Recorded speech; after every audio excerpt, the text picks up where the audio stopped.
Hello, hello, j'espère que vous allez bien. Je suis ravie de vous retrouver ce matin dans cet épisode de podcast qui clairement euh, me tient vraiment très très à cœur parce qu'on va parler d'intuition. Comment écouter son intuition.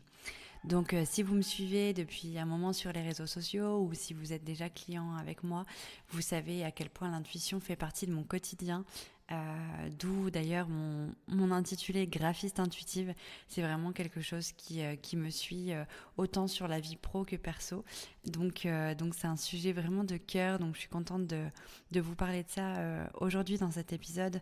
Donc je vais vous partager un petit peu mes façons de l'écouter et aussi de la développer. J'espère que ça pourra vous donner des petits outils et vous aider aussi à mieux comprendre comment j'écoute mon intuition. Bienvenue dans mon podcast Intuition créative. Je suis Anne-Laure, graphiste intuitive, fondatrice de Studio Eucalyptus. J'accompagne les entrepreneurs dans leur communication alignée en créant leur identité de marque, leur site web et leur direction artistique. L'intuition, l'écoute de soi, la créativité et l'éveil font partie de mon quotidien. Ici, tu retrouveras mes conseils et prises de conscience pour être pleinement épanoui dans ta vie d'entrepreneur holistique. Tu peux me retrouver sur Instagram en suivant Studio Eucalyptus. Là-bas, tu y retrouveras mon quotidien, mes conseils en tant que graphiste et directrice artistique.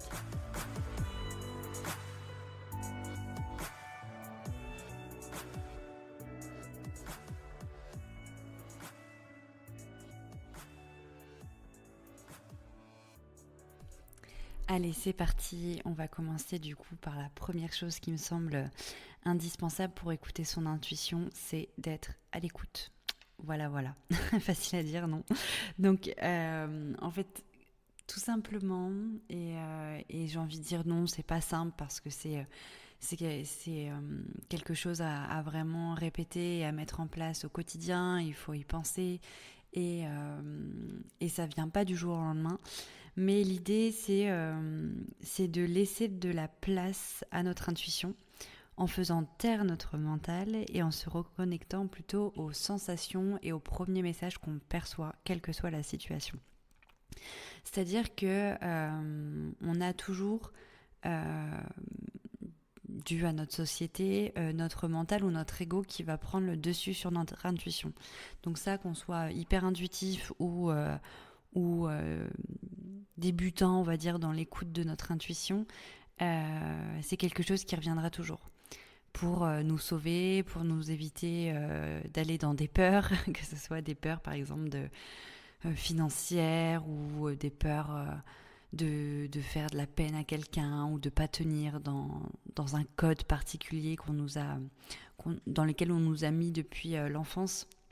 Et du coup, notre mental ou notre ego va toujours nous ramener à ça. Et l'idée d'être à l'écoute de son intuition, c'est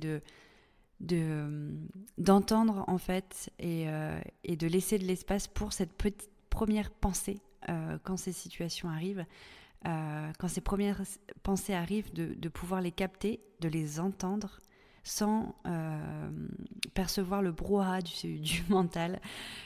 Donc voilà, c'est pas toujours facile parce qu'on est vite rattrapé par le mental, mais ça va être vraiment de se dire, et peut-être même d'expérimenter, j'ai envie de dire, sur des situations beaucoup plus légères pour la développer, et au fur et à mesure qu'on développe cette écoute et qu'on capte cette première sensation, d'aller essayer de l'écouter de plus en plus dans des situations qui sont un peu plus inconfortables.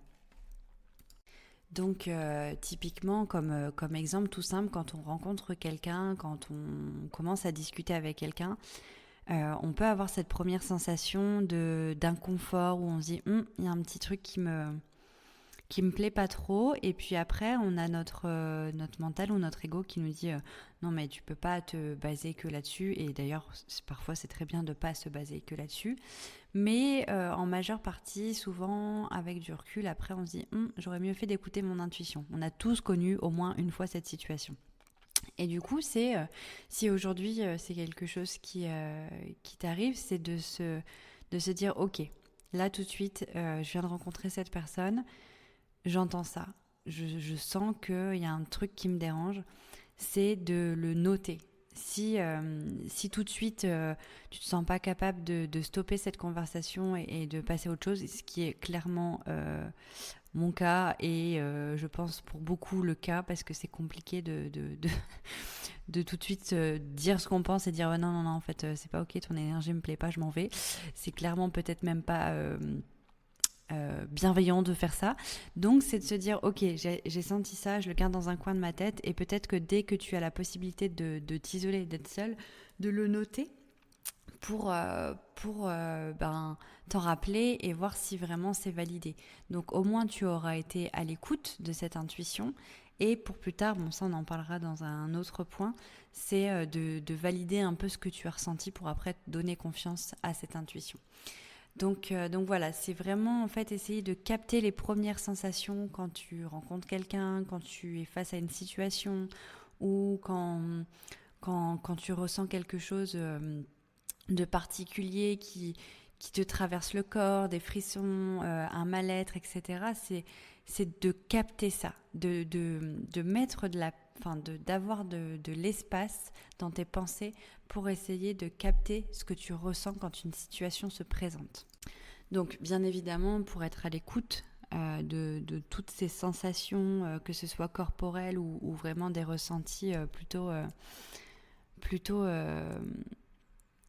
internes, forcément ça va être d'expérimenter toujours pour chercher un petit peu à valider la confiance que tu peux avoir en ton intuition, le temps que vraiment ça se mette en place et que ce soit des réflexes vraiment systématiques quand tu rencontres ce genre de situation. Donc pour expérimenter, clairement, on va pas commencer avec des situations qui peuvent effectivement avoir des conséquences quand même assez importantes. Donc c'est pas parce qu'un matin tu arrives au boulot et que tu sens que tu as l'intuition qu'il faut démissionner qu'il faut le faire tout de suite. C'est pas du tout le but. Par contre, peut-être qu'effectivement il faut que tu démissionnes, mais il y a quand même une part de responsabilité derrière qu'il faut prendre en compte. Donc pour expérimenter, on va partir plutôt sur des choses moins risquées. Typiquement, là, si je garde l'exemple de la personne qu'on rencontre et qu'on sent pas du tout, et on aura noté sur notre petite feuille que cette personne, voilà, on la sentait pas. On y va quand même, on commence à peut-être travailler avec cette personne ou peu importe, faire cette expérience, et après de voir si effectivement il aurait fallu suivre son intuition et ne pas faire cette expérience avec cette personne, et de voir un petit peu comment ça s'est passé.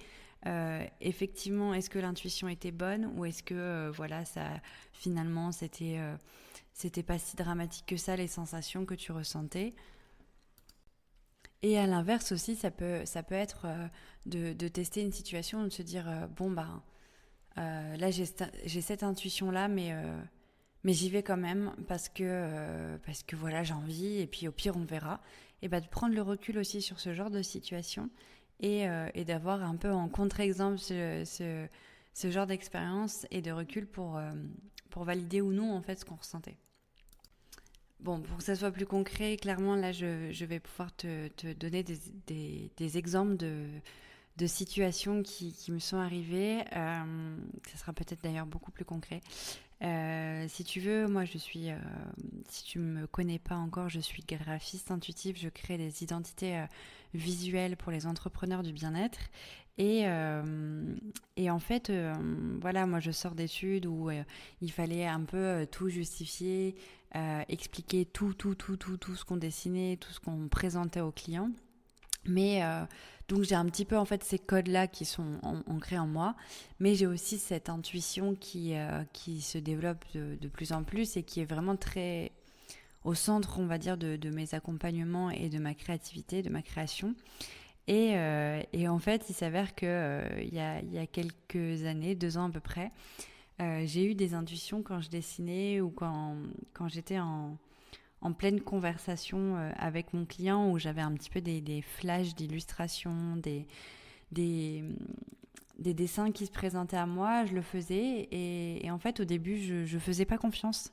Donc ces dessins-là, je les mettais de côté et j'allais plutôt vers des choses un peu plus, on va dire, enfin j'ai pas envie de dire basique, mais représentatif du métier de mon client ou de l'émotionnel, etc., des symboles qu'il voulait représenter.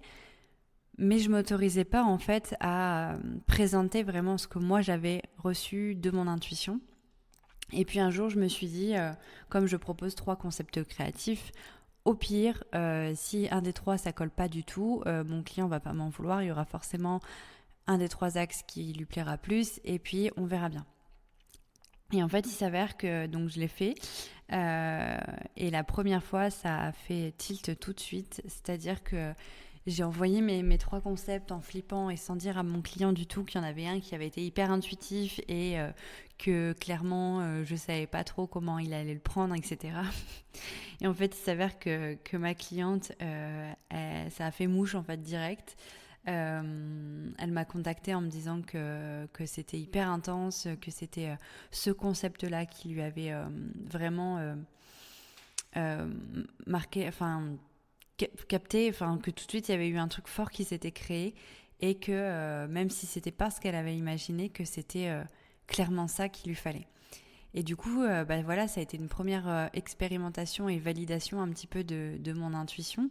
Et en fait, après, j'ai du coup osé, j'ai recommencé avec d'autres clients. Et parfois, il se passe des merveilles. Enfin, ça m'est déjà arrivé de faire pour une cliente un concept créatif en me disant bon, why not, on verra. Au pire, tant pis, c'est un loupé. Et en fait, cette cliente l'avait vu justement en méditation. En écrit intuitif, elle avait vu ce symbole, mais elle m'en avait pas parlé. Elle s'était dit bon, oui, c'est vrai, c'est mon énergie du moment, etc. Et moi, en fait, je lui ai dessiné. Je me suis dit ok, j'écoute mon intuition. Là, je pense à ça, je fais ça, et puis on verra. C'est pas grave, c'est pas ce qu'on avait prévu. Et au final, ça a été validé. Et il y a plein de petites choses comme ça. Enfin, ça arrive de plus en plus souvent avec mes clients, et c'est vraiment en fait d'expérimenter ça, d'oser, d'aller vers cette intuition, d'aller vers ces ressentis qui font que j'arrive à être de plus en plus à l'écoute, parce qu'au final, quand je suis à l'écoute, ça me réussit, et du coup, ça me donne confiance et ça me donne encore plus envie d'expérimenter et d'écouter mon intuition et de lui faire confiance. Enfin, c'est vraiment un cercle vertueux en fait. Donc c'est d'expérimenter, d'oser aller vers cette intuition et de répéter vraiment pour l'entendre de plus en plus. Après, j'ai des contre-exemples aussi, hein. Il y a plein de choses plutôt sur ma vie perso où je le sens pas, où je l'ai pas senti, parce que maintenant, du coup, j'écoute mon intuition, je me fais plus avoir. Mais il est déjà arrivé pour des situations quand même très inconfortables dans lesquelles je suis maintenant aujourd'hui, à cause de la non-écoute de l'intuition, où clairement, je ressentais que c'était pas ok. L'univers me mettait plein de choses devant les yeux pour insister sur mon intuition qui me disait non, n'y va pas, n'y va pas, n'y va pas, et j'y suis quand même allée. Et au final, aujourd'hui, je me retrouve dans des situations très inconfortables, très compliquées, etc., qui me valident en fait aussi le fait de l'écouter, parce que là, je sais que j'ai pas écouté cette intuition. Je lui ai pas laissé sa place. J'étais bornée en me disant que non, j'avais décidé que c'était comme ça et la société avait décidé que c'était comme ça. Du coup, j'y allais quoi qu'il arrive. Et, euh, et du coup, forcément, aujourd'hui, je me dis, si je l'avais écouté, mon intuition, peut-être que j'en serais pas là. Donc, maintenant, quand j'ai des situations qui se présentent où j'ai cette intuition-là, une intuition qui me dit de pas le faire, je repense à mon contre-exemple, je repense à cette situation où je l'ai pas écouté et je me dis, ok, en fait, j'aurais dû l'écouter parce qu'effectivement, là, du coup, je me suis retrouvée dans une situation quand même très inconfortable. Et du coup, ça me permet d'être en confiance, quoi que l'intuition m'apporte en fait. Donc voilà un petit peu moi comment j'expérimente l'écoute de mon intuition. Après, clairement, si on garde notre quotidien un peu métro, boulot, dodo ou routinier, sans moment en particulier pour laisser de la place à cette intuition, ça va être quand même compliqué de la développer, cette écoute, et de ressentir vraiment ce que notre corps nous dit quand on écoute cette intuition. Donc si je devais donner un autre petit outil pour l'écouter, c'est de prendre le temps de ralentir et de créer des espaces pour laisser l'intuition venir. Clairement, ça me fait sourire un peu de dire ça parce que j'ai des périodes où je laisse pas du tout ce temps. Je prends pas ce temps. Je me remets dans une routine assez intense où je vais avoir du temps pour moi, je vais faire du sport, mais je vais enchaîner le sport, le boulot, les entretiens classiques de n'importe qui dans une maison, etc. Et du coup, au final, je mets de côté des moments qui sont hyper importants pour moi pour être à l'écoute de mon intuition. Et du coup, là, voilà, je vous donne un conseil. Je te donne un conseil, mais c'est pas facile de le maintenir, mais c'est vraiment incroyable comment dire, quand vraiment on s'y tient ou quand vraiment on revient à ses temps, à quel point tout de suite ça revient. Là, l'exemple typique, ça faisait 2-3 semaines que je mettais de côté ma pratique de yoga et de méditation. Et j'enchaînais mes journées. Et on m'a rappelé qu'il serait important de pratiquer. Et du coup, je me suis retrouvée un soir sur mon tapis à faire un yin yoga. C'est vraiment mon yoga chouchou. Et je me suis retrouvée du coup à faire mon yin yoga, à faire ma méditation. Ensuite, j'ai pris mon tambour pour me reconnecter à mon animal totem. Et en fait, juste ça, donc je me suis pris 2 heures. Ça m'a ouvert des portes au niveau de mon intuition, au niveau de ce que je ressentais, de ce que j'étais en train de vivre et de ce qui était ok, ce qui n'était pas ok, ce qu'il fallait que je laisse de côté, etc. Que déjà le soir même, lors de la pratique, j'ai pu entendre mon intuition qui me disait qu'il fallait que je change certaines choses. Et le lendemain, c'était incroyable. J'ai pris mon jeu d'oracle, j'ai tiré une carte, ça m'a validé l'intuition que j'avais la veille, et du coup, hop, ça m'a redonné confiance, ça m'a permis de créer de l'espace pour écouter mon intuition, pour mettre en lumière ce qui était juste pour moi et ce qui ne l'était pas. Et c'était magique. Et du coup, quand on le fait au quotidien, ça veut dire que cet espace, il est là au quotidien pour nous donner les messages, pour faire le point sur ce qu'on ressent. Et c'est juste merveilleux. Donc, on n'est pas obligé de prendre 1 heure ou 2 par jour. Hein. Ça peut être juste 15 minutes de respiration consciente, tout simplement, où on est à l'écoute de notre souffle. Ça peut être aussi une marche ou même un footing. Moi, je sais que quand je suis en train de faire un footing, je peux être à l'écoute de mon intuition et même aller au-delà en percevant certaines choses qui vont au-delà même de l'intuition. Mais c'est des espaces où on laisse de côté le mental, on laisse de côté les tâches qu'on doit faire avant la fin de la journée ou avant la fin de la semaine. Et on crée cet espace pour nous, pour accueillir et pour vivre nos intuitions. Bon, j'espère que ce podcast ne part pas non plus trop dans tous les sens, mais c'est vraiment...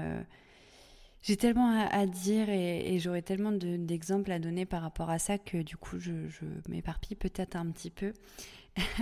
et si je devais encore donner des petits outils... oui, comme je disais, là, la marche, la course...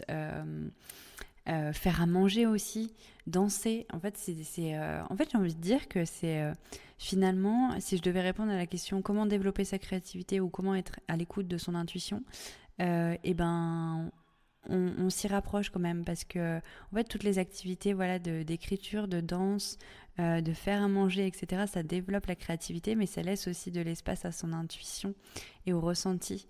Et au relâchement complet en fait de tout le stress du quotidien qui fait que là on va vraiment percevoir des choses un peu plus en profondeur de notre âme.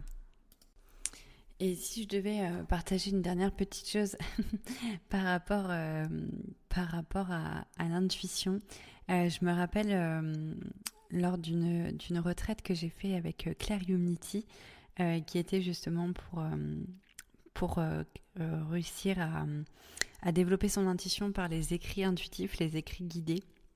D'ailleurs, c'est vraiment un des outils, une des activités entre guillemets qui permet de développer son intuition vraiment plus. Donc ça, c'est pas pour l'écouter, mais vraiment même pour l'écouter, mais encore plus pour la développer. C'est un sujet sur lequel on pourrait vraiment parler encore plus. Mais pendant cette retraite-là, en fait, Claire nous avait fait faire un jeu assez sympa. On était une vingtaine de personnes dans une salle. Et il y avait 3 personnes qui sortaient de la salle et ceux qui restaient dans cette grande salle devaient essayer de se connecter à son intuition et deviner quelle personne allait re-rentrer dans la salle.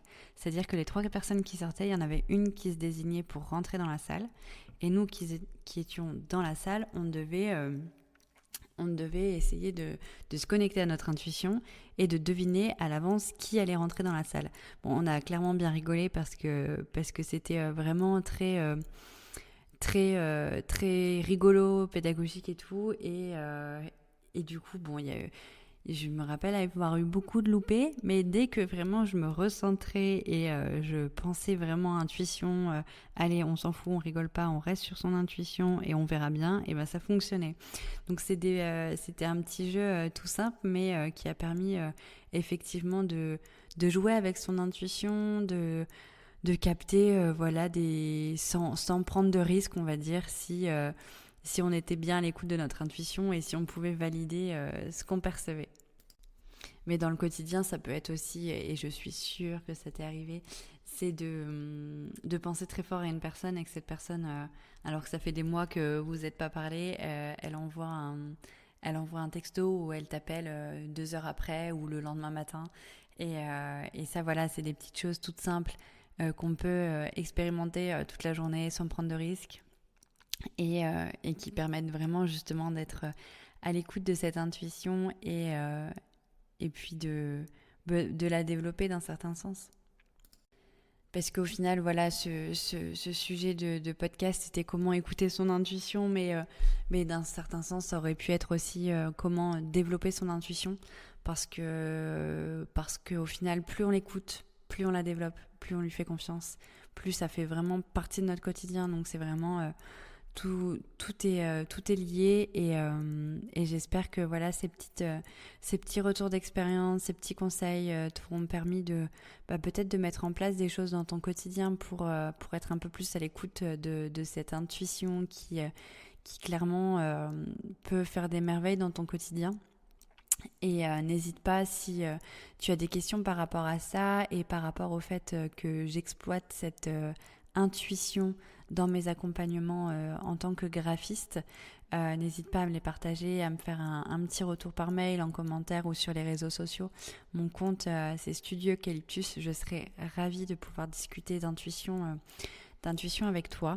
Voilà, cet épisode de podcast a été peut-être un peu décousu, comme je le disais tout à l'heure, mais voilà, c'est un vaste sujet, on pourrait en parler pendant des heures et des heures, donc j'ai vraiment voulu plutôt faire un retour d'expérience et comment moi je me mets à l'écoute de cette intuition. J'espère que ça t'aura inspiré et j'ai hâte de revenir avec un autre épisode sur ce sujet et de papoter avec toi. Merci beaucoup d'avoir écouté cet épisode, j'espère qu'il t'aura plu. En tout cas, si c'est le cas, n'hésite pas à t'abonner à mon podcast, noter, partager et commenter cet épisode. Et si tu souhaites retrouver plus de conseils au quotidien et suivre mon aventure, n'hésite pas à me suivre sur Instagram au nom de Studio Eucalyptus. Si tu as besoin de communication alignée, n'hésite pas également à réserver un appel découverte avec moi. Je t'accompagne dans la création de ton identité de marque et de ton site internet. Je te remercie encore 1000 fois en tout cas d'avoir écouté cet épisode. Je te souhaite une excellente et rayonnante journée. À très vite dans un nouvel épisode. C'était Anne-Laure, graphiste intuitive, fondatrice de Studio Eucalyptus.